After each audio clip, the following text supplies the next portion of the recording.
Le ministère d'anciens, évêques, pasteurs, semble être le seul réservé aux hommes. Les femmes ont toujours joué un rôle important dans l'Église.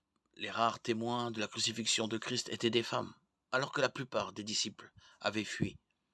Matthieu 27,55, Jean 19,25. L'apôtre Paul tenait des femmes en haute estime. Il en salue certaines par leur nom dans plusieurs de ses lettres aux églises.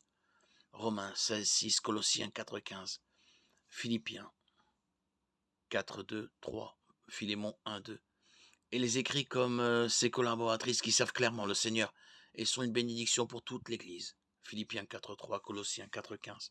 Dans l'Église primitive, les ministères étaient créés en fonction des besoins, alors que dans beaucoup d'églises modernes, les fonctions d'anciens et de diacres sont interchangeables. Elles étaient bien distinctes à l'origine. Les diacres étaient nommés pour couvrir les besoins matériels. Acte 6, 2, 3. Rien n'interdit aux femmes de servir comme diacres.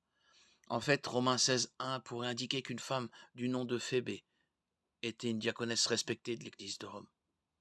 Aucun précédent biblique ne permet d'interdire aux femmes de servir comme responsables de louanges, de groupes, de jeûnes ou d'écoles du dimanche. La seule restriction est qu'elles ne doivent pas assumer un rôle d'autorité spirituelle sur un homme adulte.